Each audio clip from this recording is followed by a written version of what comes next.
2025년 11월 13일 목요일 매일 성경 묵상을 시작하겠습니다. 오늘 하나님의 말씀은 에스라 8장 21절로 23절의 말씀입니다. 에스라 8장 21절로 23절의 말씀입니다. 그때 내가 아하와 강가에서 금식을 선포하고 우리 하나님 앞에서 스스로 겸비하여 우리와 우리 어린 아이와 모든 소유를 위하여 평탄한 길을 그에게 간구하였으니 이는 우리가 전에 왕에게 아뢰기를 우리 하나님의 손은 자기를 찾는 모든 자에게 선을 베푸시고 자기를 배반하는 모든 자에게는 권능과 진노를 내리신다 하였으므로 길에서 적군을 막고 우리를 도울 보병과 마병을 왕에게 구하기를 부끄러워하였음이라.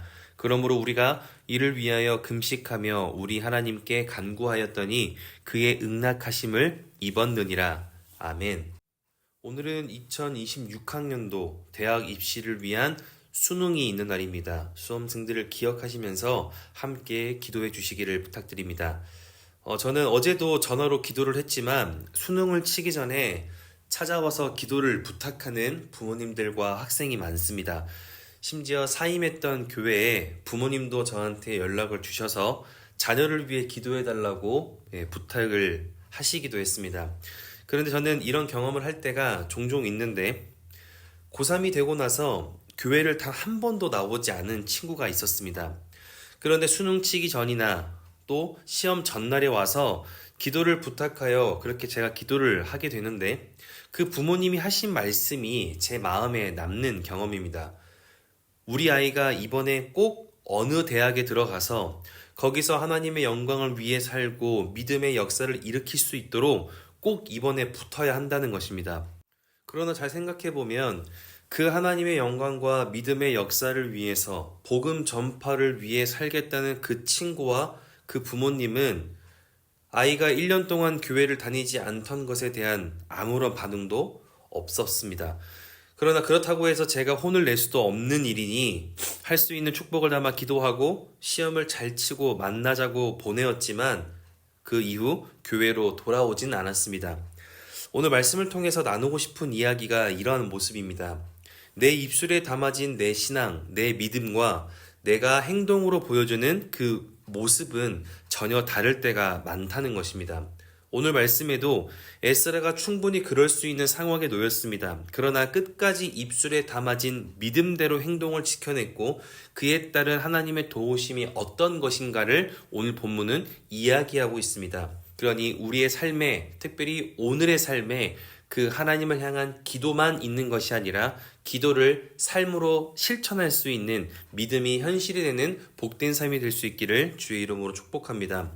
오늘 말씀을 보면 바벨론 포로로 끌려갔던 그 백성들이 이제 2차 귀환을 하게 됩니다. 그리고 그 지도자였던 에스라가 페르시아 5대 왕 아닥사스다를 통해 부여받은 그 임무가 7장 11절부터 소개되는데 모두 페르시아 왕의 식민지 정책에서 나온 유익들이었습니다. 그러나 성경은 정확하게 18절의 고백처럼 우리 하나님의 선한 손의 도우심이라고 표현을 합니다. 분명 페르시아 왕의 물질적으로 또 행정적으로 지원하고 도움을 주었기 때문에 왕의 도우심일 텐데 어떻게 이 모든 것이 하나님의 도우심이라고 이야기를 하고 있을까요? 에스라는 왕이 아니라 정말 하나님께 모든 것을 구했고 그것을 믿음으로 증명하여 그렇게 내가 지금 누리고 있는 이 모든 영광의 순간은 하나님이 주셨음을 그렇게 증언할 수 있기 때문입니다.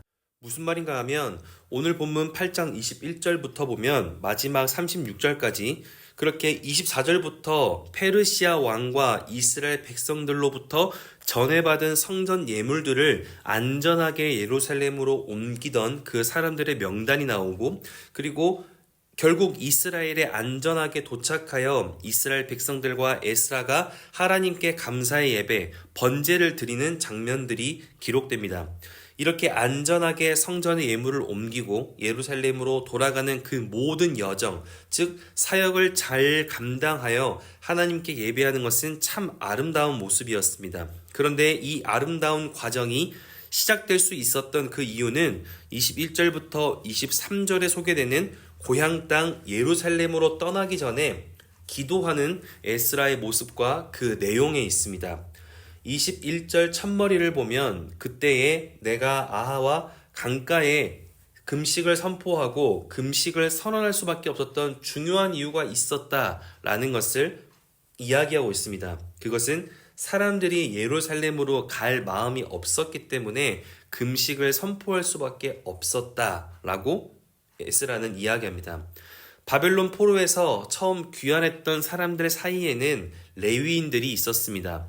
그러나 1차 귀환의 시간이 80년이 흘러 이제 2차 귀환을 앞두고 있는데 그 80년이라고 하는 그 시간 사이에 예루살렘에서 일어난 그 어려움의 시간들을 결국 이웃들을 통해서 가족들을 통해서 다 전해 듣게 되었습니다. 그래서 2차 귀환을 할 때에는 15절의 표현처럼 3일 동안 장막에 머물며 백성과 제사장들을 살핀즉 그 중에 레위 자손이 한 사람도 없는지라.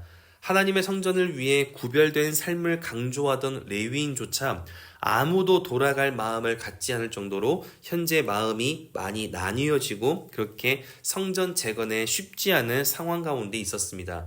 그래서 에스라는 하나님의 도우심을 구하며 금식할 수밖에 없었습니다.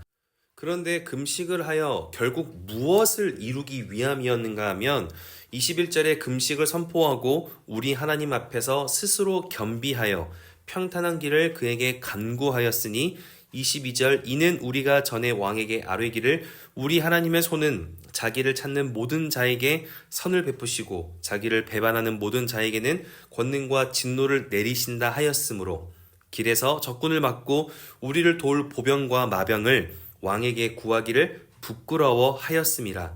즉 지금까지 우리의 입술에 왕이 아니라 하나님이 우리를 지키시고 인도하신다. 우리는 그 하나님의 말씀을 의지하며 사는 사람입니다. 그렇게 이야기하고 살았는데 당장의 도우심을 얻고 내가 하는 일을 잘 마치기 위하여 왕의 도움을 요청한다는 것이 하나님 앞에서나 사람 앞에서나 너무나 부끄럽기 때문에 내 믿음을 지키려고 한다는 것입니다. 그러나 그 왕의 도우심이 너무나 절실하고 다급하다 보니 금식하며 하나님 앞에서 나 스스로 겸비하려고 노력합니다. 여기서 겸비하다라는 말의 히브리 원어의 뜻은 고난을 주며 복종하다라는 말로 결국 에스라의 이 행동은 이런 것입니다. 이제 하나님의 사역을 위하여 사람들을 끌고 가야 하는데 함께하는 사람들이 믿음 안에서 흔들리고 있고 다들 믿음에 결단하기를 주저하며 자신이 없으니 에스라 역시 자신감이 떨어지고 두려움에 빠지는 것입니다. 그래서 그 마음을 다스리고 그 마음을 떨쳐버리기 위하여 했던 행동은 겸비하여, 즉 하나님의 말씀보다 앞서려는 내 마음과 내 감정과 내 생각을 눌러가며 하나님의 말씀을 의지하고 그것에 내 삶을 맞추기 위해 내가 입술에 고백한 대로 삶의 자리에서도 행동할 수 있도록 금식하며 기도한 것입니다. 그리고 그 스스로 겸비하며 내 믿음의 고백이 행동이 되어지도록 내 두려운 마음과 조급한 마음을 낮추고 또 낮춘 결과 23절에 그러므로 우리가 이를 위하여 금식하며 우리 하나님께 간구하였더니 그의 응낙하심을 입었느니라. 하나님께서 에스라의 기도와 간구에 함께 참여하셨습니다. 그러니 오늘 말씀을 기억할 수 있다면 우리는 이것을 확인해야 합니다. 나는 내가 기도한 대로 믿음의 모습을 잘 지켜내고 있는가? 그리고 나는 내가 기도한 그곳, 그 사람에게 하나님의 함께 하심을 기대하고 있는가? 우리는 기도하지만 막상 기도하는 그 사람, 그 장소에서는 하나님을 기억하지 못합니다. 앞선 예화처럼 우리 아이는 하나님을 예배하고 믿음의 역사를 위해 애쓰는 아이입니다. 저는 그렇게 매일 새벽 기도하고 있습니다 라고 말은 하고 있지만 자녀 앞에서는 교회 가지 말고 학원부터 다녀오라 라는 말을 한다거나 내가 나의 가정과 직장을 두고 기도했음에도 가정과 직장으로 돌아갔을 때에는 하나님과 전혀 상관없는 모습으로 반응하며 지낼 때가 적지 않습니다. 하지만 에스라는 금식하기까지 스스로 겸비하기를 노력하였습니다. 어떻게든 고백한 대로 믿음을 지키기 위해 노력했고 끝까지 믿음으로 인내한 결과 하나님은 에스라의 간구에 참여하시며 그 간구는 사람의 고백이 아닌 하나님의 약속의 성취가 되었습니다. 그러니 오늘 말씀을 기억하며 내가 기도한 것을 들으시고 그곳에 함께 하시는 하나님을 기억하고 기대하며 고백한 대로 믿음의 삶을 살아낼 수 있기를 바랍니다. 나의 간구가 부족해서가 아니라 나의 고백이 잘못되어서가 아니라 우리가 고백한 대로 살지 못해서 우리의 기도가 힘이 없을 때가 많기 때문입니다. 우리가 어렵지만 또 마음이 흔들릴 때가 많지만 그럼에도 내가 하나님을 기대하며 기도한 만큼 믿음의 모습을 나타내기 시작할 때 하나님은 반드시 내가 기도한 대로 내 삶을 인도하시고 책임지시고 기도가 현실이 되어지는 은혜를 허락하실 것이라 믿습니다. 그렇게 오늘 하루가 기도한 것과 동떨어진 삶의 모습을 보이는 날이 아니라 내가 기도한 것만큼 믿음을 실천하며 내 기도가 나의 삶을 책임지고 이끌어가는 그렇게 믿음이 현실이 되어지는 복된 목요일 될 수 있기를 주님의 이름으로 축복합니다. 기도하겠습니다. 사랑이신 아버지 하나님, 오늘도 말씀으로 우리의 삶을 결단하게 하시니 감사합니다.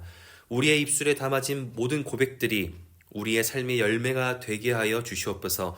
내가 기도한 만큼 우리의 삶에 하나님의 은혜가 남아지고 또 시작될 수 있도록 우리의 삶을 붙들어 주시고 특별히 하나님께 간절함으로 소망하는 것들이 우리의 삶에 나타나며 기도한 것들이 내 삶을 지켜내는 복된 역사를 경험할 수 있도록 일상에서 그 믿음을 지켜낼 수 있는 담대함과 인내함을 허락하여 주옵소서. 오늘 수능이 있는 날입니다. 수험생들 그동안 기도하며 수고한 모든 것을 삼위 하나님의 손에 모든 것을 맡겨드릴 수 있도록 믿음을 허락하여 주시고 오늘의 모든 시간마다 하나님께서 세밀하게 간섭하시고 하나님의 은혜 가운데에서 그렇게 오늘의 시험이 잘 맞춰지고 후회 없는 하루가 되어질 수 있도록 수험생들에게 하나님의 알맞은 축복과 능력이 가득하게 하여 주셨어서 우리 교회 환우들과 어려움 중에 있는 성도들 그리고 우리 교회와 또 함께 예배하는 모든 성도들에게 동일한 삶의 은혜를 허락해 주시기를 간절히 소망하오며